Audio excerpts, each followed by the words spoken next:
ایک مرتبہ کا واقعہ ہے کہ حضرت بابا فریدالدین گنج شکر رحمت اللہ علیہ اجودھر میں جلوہ افروز تھے اور وہاں سے کچھ سوداگر گزر رہے تھے جو کہ شکر کے سوداگر تھے۔ وہ شکر کو بوریوں میں لاد کر کہیں پر لے جا رہے تھے۔ اتفاق سے آپ رحمت اللہ علیہ کا گزر بھی ان کے اونٹوں کے پاس سے ہوا تو آپ رحمت اللہ علیہ نے ان سوداگروں سے فرمایا ان بوریوں میں کیا ہے؟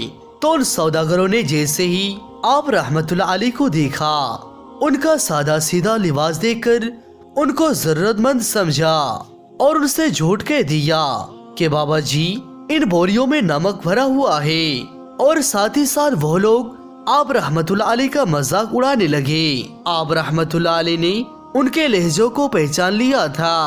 آپ رحمت اللہ علیہ یہ جانتے تھے کہ یہ لوگ جھوٹ بول رہے تھے، تو آپ نے ان کو کچھ بھی جواب نہ دیا اور نہایت خوشدلی کے ساتھ فرمایا تم کہتے ہو تو نمک ہی ہوگا۔ یہ کہنے کے بعد آپ رحمت اللہ علیہ اپنے مقام کی طرف چلے گئے۔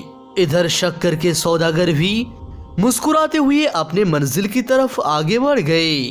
جب وہ سوداگر شکر کو فروخت کرنے کے لیے بازار میں پہنچے اور جیسے ہی انہوں نے اپنی شکر کی بوریاں کھولی تو یہ دیکھ کر حیران اور پریشان رہ گئے کہ پوری شکر نمک میں تبدیل ہو گئی۔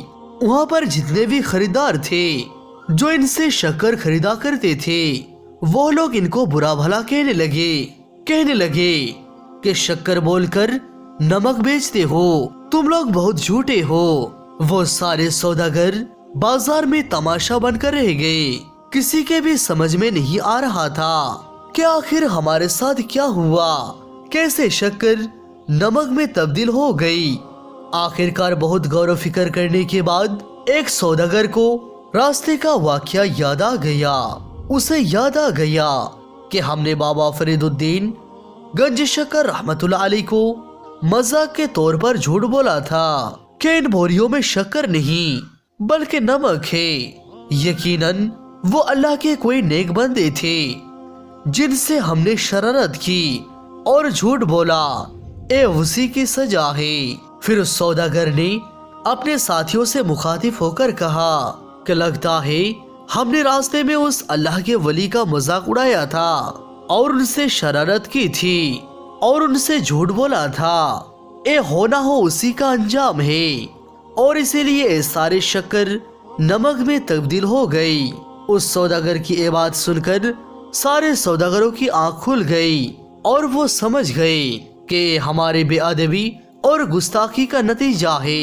اسی لیے سارے سوداگر مل کر حضرت بابا فریدالدین گنج شکر رحمت اللہ علیہ کو تلاش کرنا شروع کر دیا۔ آخرکار انہیں ڈھونڈتے ڈھونڈتے ان کے خانقاہ پر پہنچ گئے۔